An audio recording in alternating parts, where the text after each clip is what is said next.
नमस्कार दर्शक तथा श्रोताहरू, यहाँहरू समक्ष सफ्ट टकको नयाँ प्रस्तुति लिएर उपस्थित भएको छु। कार्यक्रममा स्वागत छ यहाँहरूलाई।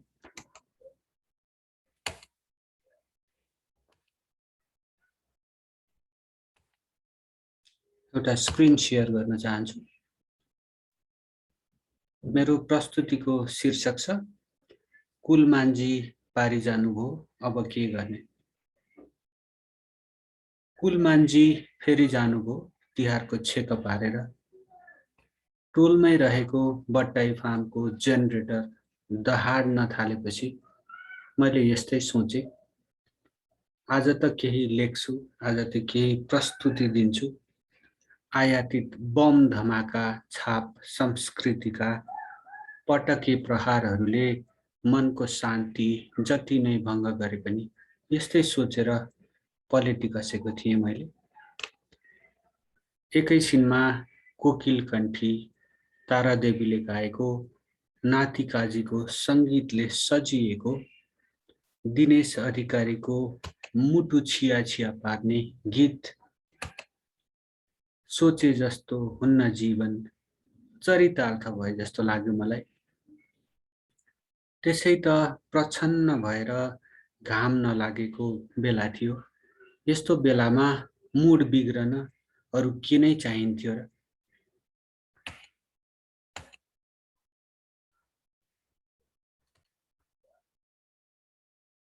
डर पनि लाग्यो यसै बेला। यस्तै हो भने यस जेनेरेटरको दहाड बीच कसरी निदाउन सकिएला, यस्तै लाग्यो।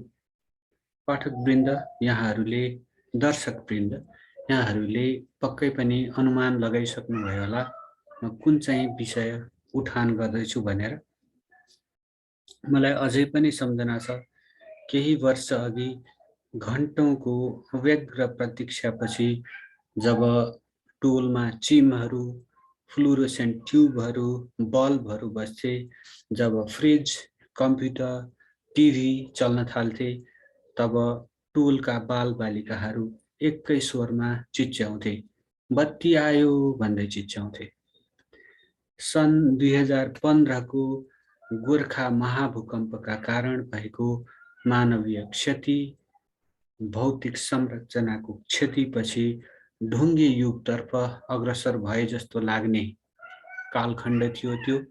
त्यस बेलामा बत्ती आउनु, बिजुली बत्ती बल्नु अपवाद मानिन्थ्यो, बत्ती जानु चाहिँ सामान्य मानिन्थ्यो। दैनिक 18 घण्टासम्म लोड सेडिङ हुनु चाहिँ सामान्य मानिन्थ्यो त्यति बेला। अन्धकारमा रहेको थियो देश त्यति बेला।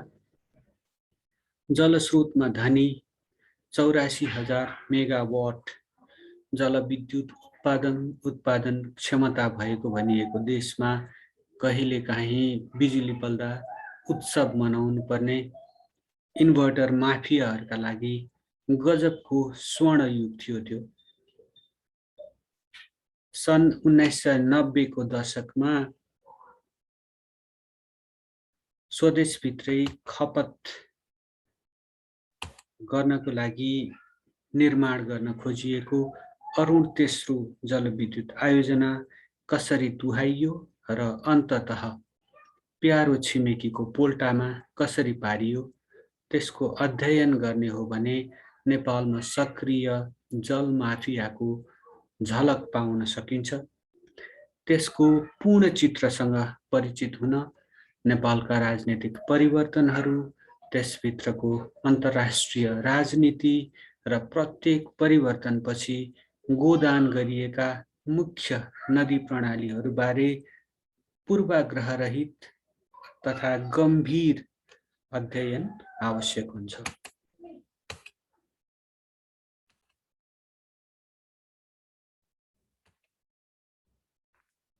विद्युत चुहावट चोरी नियन्त्रण गरेर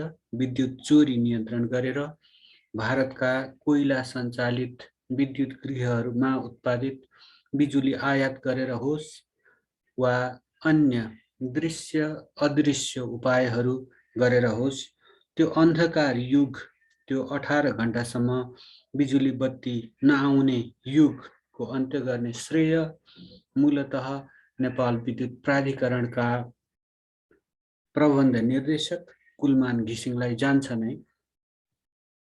आफ्नो कार्यकालमा विद्युत सेवाको पहुँच भएका सहरी क्षेत्रहरूमा व्याप्त लोड सेडिङ अन्त्य गर्न सफल भएकोमा प्राधिकरणका प्रबन्ध निर्देशक कुलमान घिसिङलाई जलविद्युतको पर्यायवाची मान्न थालिएको छ। कहिलेकाहीँ व्यङ्ग्यार्थमा पनि यस उपमाको प्रयोग हुने गरेको छ। मैले यस प्रस्तुतिको आरम्भमा कुलमानजी जानुभयो भनेको बुझिसक्नुभयो होला यहाँहरूले। बिजुली बत्ती गयो, बिजुली गयो भनेको हो, इन्टरप्सन भयो भनेको हो। अहिले अवस्था कस्तो छ भने मन्त्री वा प्रधानमन्त्री विशेषले मैले लोड सेडिङ अन्त्य गर्न यो गरेँ त्यो गरेँ भनेर जतिसुकै गुड्डी हाँके पनि, चुनाव प्रचारको विषय नै बनाए पनि लोड सेडिङ त कुलमानले नै अन्त्य गरेका हुन् भन्नेमै जनमत विश्वस्त देखिन्छ। विभिन्न सञ्चार माध्यमहरूसँगको संवादका क्रममा नेपाल विद्युत प्राधिकरणका भूपू तालुकवालाहरूले लोड सेडिङ अन्त्य गर्न आफूहरूको पनि उल्लेख्य भूमिका रहेको स्मरण गराउनु भएको छ। इतिहासले उहाँहरूको पसिना र आँसुको, उहाँहरूको सङ्घर्षको मूल्याङ्कन गर्ने नै छ।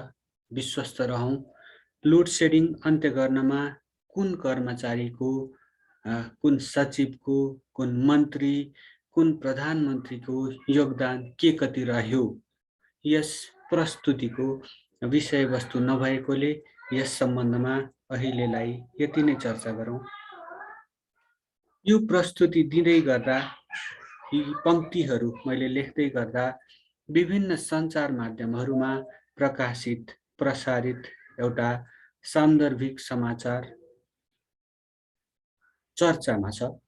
उक्त समाचारमा उल्लेख भए अनुसार नेपालले त्रिशुली र देवीघाट विद्युत गृहबाट उत्पादित कुल 39 मेगावाट जलविद्युत भारत निर्यात गर्न थालिसकेको छ।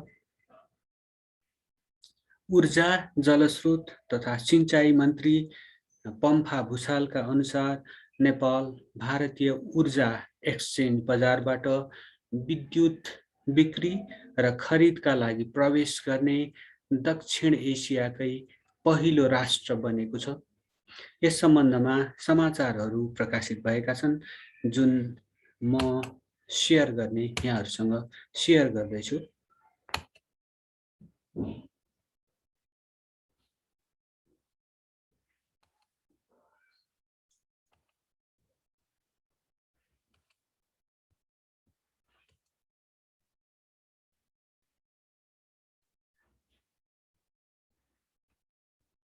अनलाइन खबरले लेखेको छ, भारतमा विद्युत व्यापार सुरु भइसक्यो, अब बङ्गलादेशमा पनि बेच्छौं भनेर पम्फा भुसाल, विभागीय मन्त्री पम्फा भुसाललाई उद्धृत गर्दै समाचार प्रकाशित गरेको छ।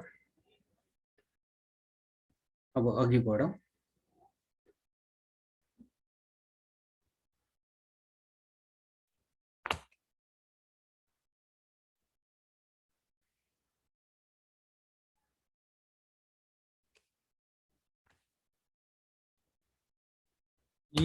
मैले यो प्रस्तुति दिँदै गर्दा अघि नै उल्लेख गरिसके, विभिन्न सञ्चार माध्यमहरूमा प्रकाशित भएको समाचार पनि मैले शेयर गरिसके। सरकारको जलविद्युत आयोजना, जलविद्युत निर्यात योजना यतिमै सीमित नरहने स्पष्ट देखिन्छ।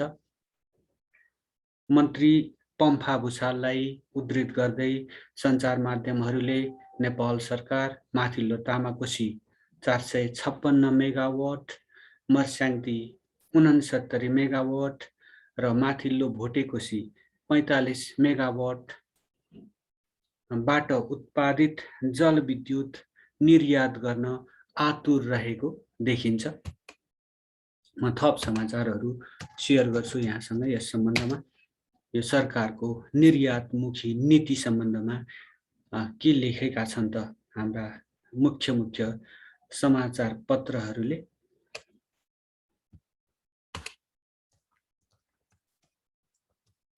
हामी अहिले पनि पछि चर्चा गर्ने नै छु। यो के छ भन्दाखेरि हाम्रो आफ्नै पनि सप्रेस डिमान्ड छ। हामीहरूले निर्वाह गरिराखेका छौँ, बिजुली बचत गरिराखेका छौँ। हामीहरूले भने जति मात्रामा बिजुली उत्पादन गर्न सकेका छैनौँ, पाएका छैनौँ। यस्तो अवस्थामा जे जति थोरै मात्रामा उत्पादित भएको बिजुली छ त्यो पनि कौडीको मोलमा विद्युत निर्यात गर्न सरकार आतुर देखिएको छ। यसको निष्पक्ष मूल्याङ्कन हुनुपर्छ। सरकारलाई विज्ञहरूबाट सुझाव सल्लाह दिनुपर्छ। भिडियो रेकर्डिङ आएको छ।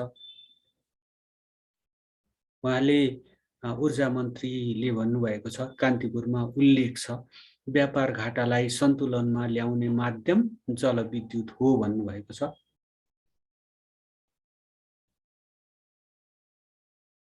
अब अघि बढौँ।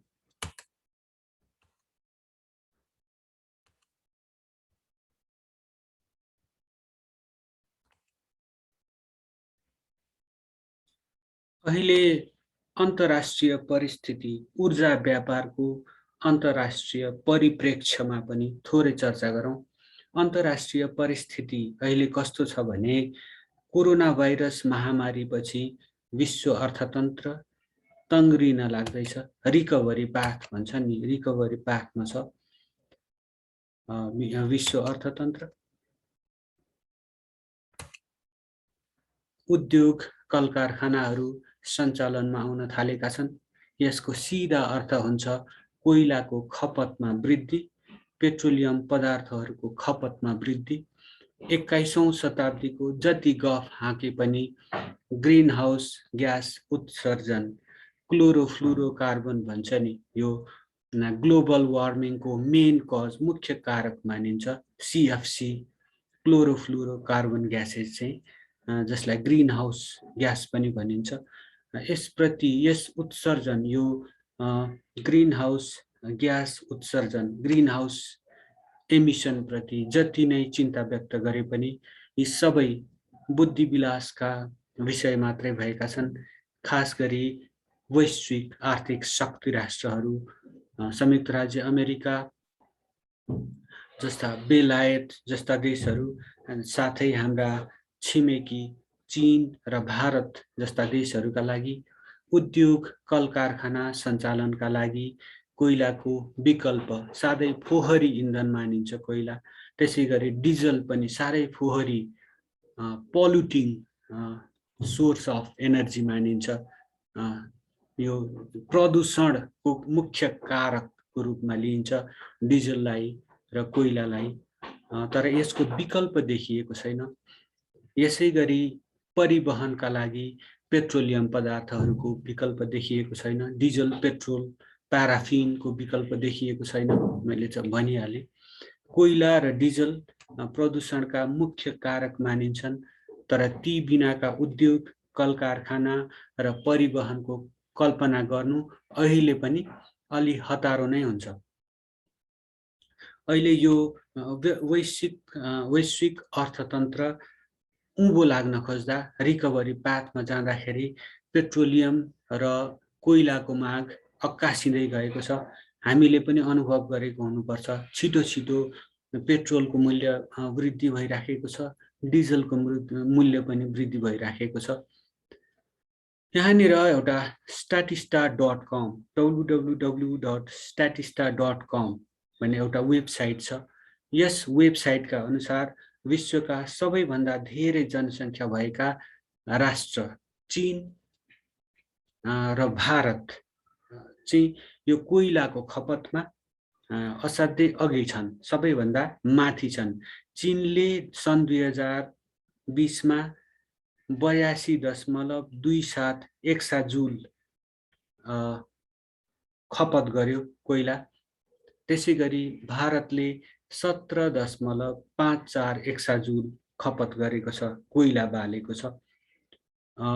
धेरै फरक देखिन्छ भारत र चीनको यो खपतमा। त्यसैगरी संयुक्त राज्य अमेरिकाले 9.2 एक्साजुल खपत गरेको छ सन् 2020 मा। जापानले 4.57 एक्साजुल खपत गरेको छ भने दक्षिण अफ्रिकाले 3.8 एक्साजुल खर्च गरेको छ, यो खपत गरेको छ। यसको म एउटा ग्राफ इन्फोग्राफिक्स शेयर गर्छु।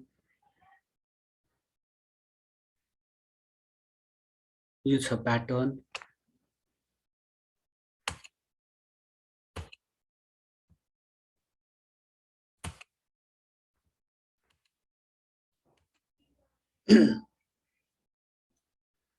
त्यसैगरी चीन सबैभन्दा अगाडि छ, त्यसपछि छ भारत, त्यसपछि संयुक्त राज्य अमेरिका, त्यसपछि छ रसिया छ,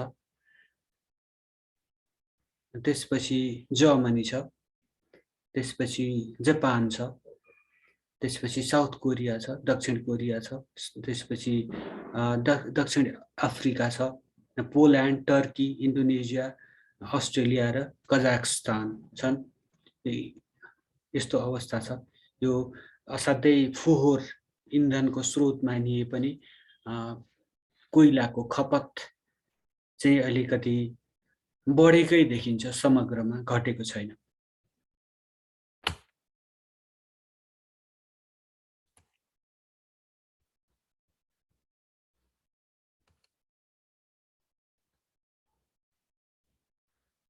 भारत सरकार पेट्रोलियम पदार्थमाथिको परनिर्भरता कम गर्दै यसै परिप्रेक्ष्यमा जलविद्युत जस्तो हरित ऊर्जाको प्रयोगमा वृद्धि गर्न एकदमै प्रतिबद्ध रहेको समाचारहरू आइरहेका छन्। यो ग्लोबल प्रेसर पनि छ, एमिसन कन्ट्रोल गर भनेर भारत र चीनलाई पनि दबाब आइरहेकै छ। त्यसै परिप्रेक्ष्यमा हेरिनुपर्छ। खास गरी केन्द्रीय मन्त्री नितिन गडकरी विद्युतीय परिवहन, इलेक्ट्रिक ट्रान्सपोर्ट भनिन्छ जसलाई, डिजल इन्जिनको विस्थापन तथा हाइड्रोजनलाई परिवहनको इन्धनको रूपमा प्रयोग गर्नुपर्ने पक्षमा देखिएका छन्।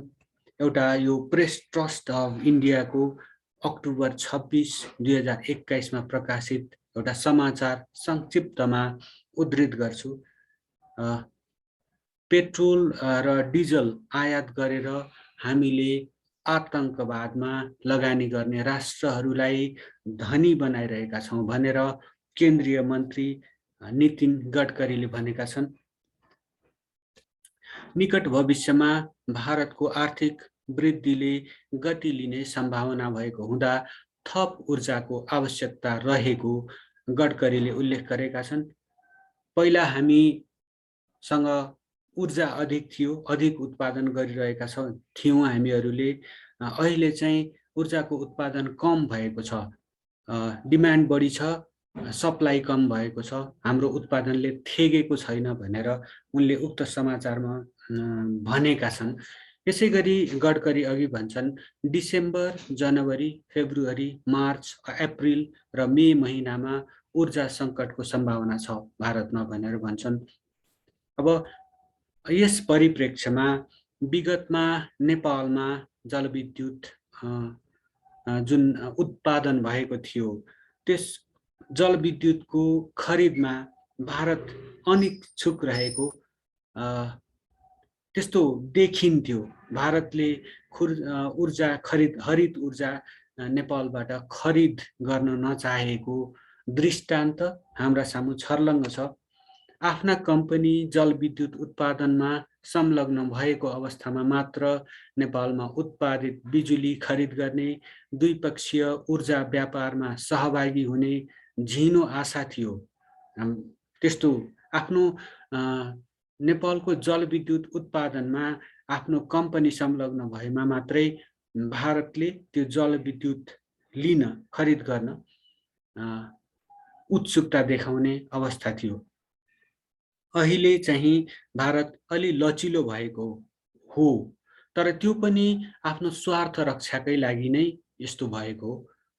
किनभने हरित ऊर्जाको प्रयोग बढाउनु भारतको राष्ट्रिय हितमा छ, त्यसैले उत्सुक देखिएको हो।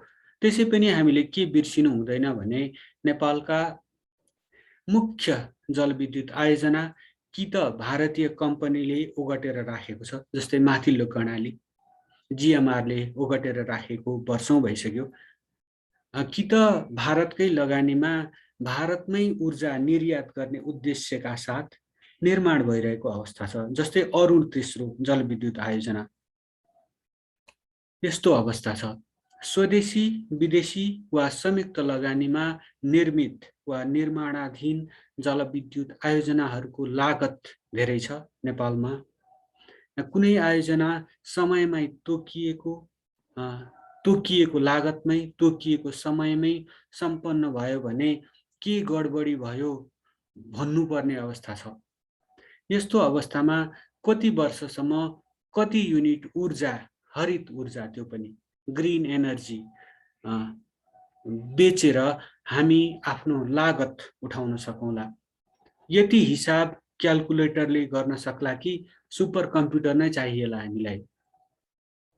अझ यसमा हामीले यो जल पानी उत्पादन गरिरहेका छौँ, प्रकृति संरक्षण गरेर, वातावरण संरक्षण गरेर, वन जङ्गल जोगाएर, हाम्रा ताल तलैयाहरू जोगाएर हामीले पानी उत्पादन गरिरहेका छौँ। यस्तो अवस्थामा हरित ऊर्जा उत्पादन गरी वा उत्पादनमा सघाएर हामीले गरेको योगदानको मूल्य त्यो जलविद्युत प्रति युनिट भारतमा बढीमा 5 रुपियाँ नेपाली रुपियाँमा बिक्री हुने अवस्था छ अहिले। त्यो 5 रुपियाँमा हाम्रो संरक्षणको प्रयास, प्रकृति संरक्षणको प्रयास, वातावरण संरक्षणको प्रयास, वन जङ्गल संरक्षणको प्रयास त्यो 5 रुपियाँले समेट्छ होला त भन्ने प्रश्न स्वाभाविक रूपमा उठ्छ। हामीले समृद्धि हासिल गर्ने, सुख प्राप्त गर्ने हो भने वास्तवमा देशभित्रै हरित ऊर्जा अर्थात् जलविद्युतको अत्यधिक खपत गर्न सक्नुपर्छ। यसका लागि कोर्स करेक्सन आवश्यक छ। जलविद्युतको राम्रै सम्भावना भएको देशमा हामीले पेट्रोलियम पदार्थ आयात गर्न पाइपलाइन बिछ्याउने मूर्खता गर्यौं।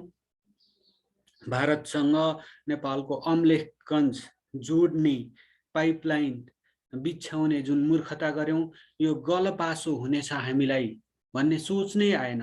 हाम्रा नीति निर्माताहरूलाई, राजनीतिक नेतृत्वको उच्च तहमा बसेकाहरूलाई यो सोच नै आएन।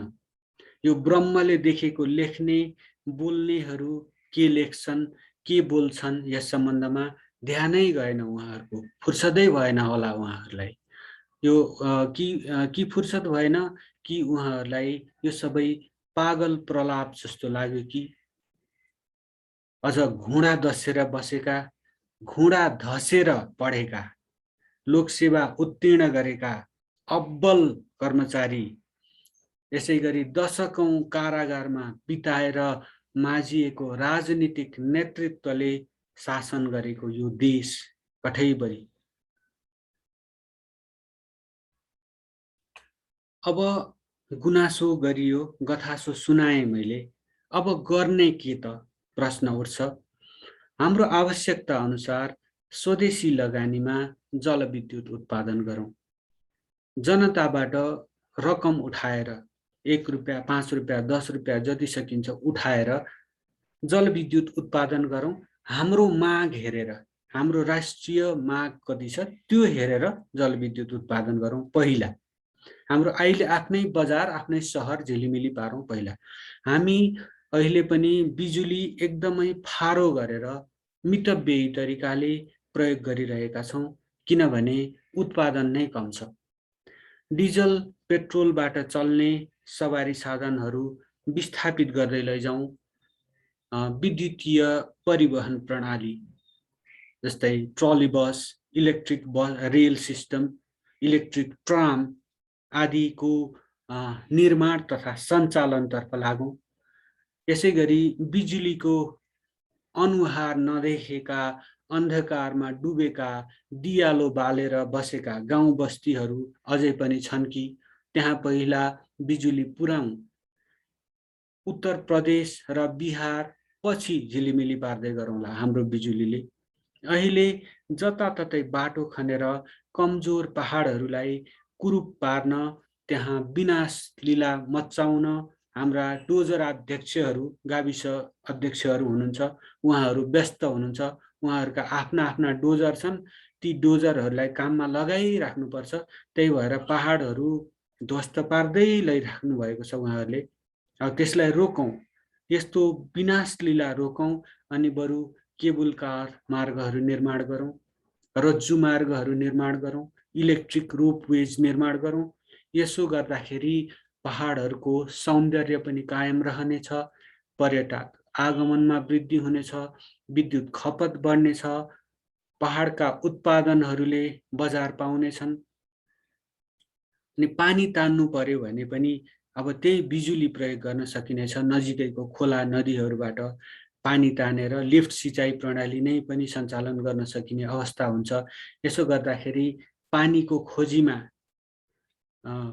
आफ्नो बिहान बिताउनु पर्ने, घन्टौँ बिताउनु पर्ने बालबालिकाहरूले विद्यालय जान पाउनेछन्। यस्तो अवस्था हुनेछ। क्रान्तिकारी कदम हुनेछ यो।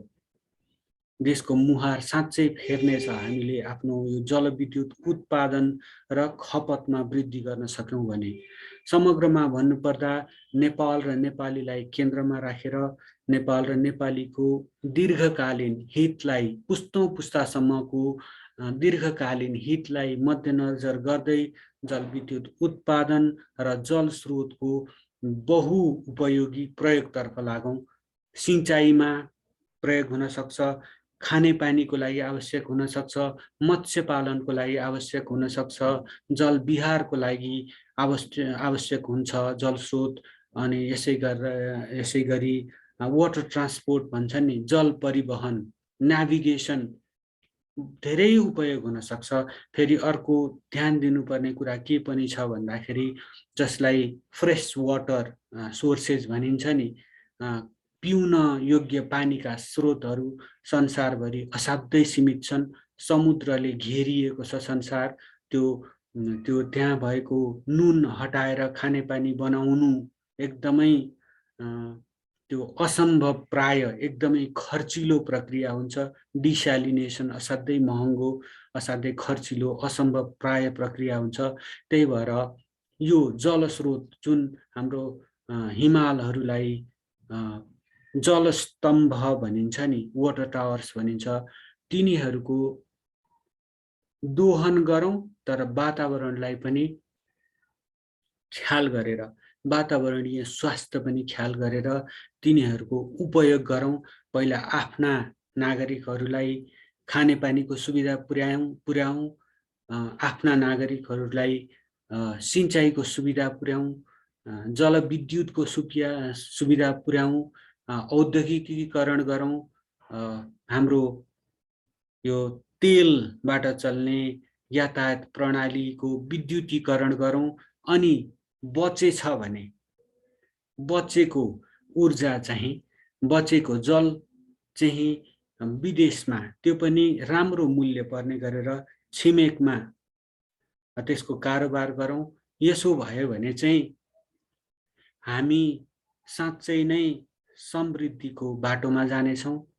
नत्र भने हाम्रो राष्ट्रिय समृद्धि, यो हामी तिहारमा जति नै उफ्रेर तिहारै आयो लौ झिलिमिली लक्ष्मी आइन् आँगन भने पनि हाम्रा समृद्धिका स्रोतहरू, हाम्रा महाकाली, हाम्रा महालक्ष्मी, हाम्रा महासरस्वती, हाम्रा नदीहरू, हाम्रा नदी प्रणालीहरूको दोहन गर्न सक्यौँ भने मात्रै, बहुउपयोग गर्न सक्यौँ भने मात्रै राष्ट्रिय समृद्धि हासिल हुनेछ।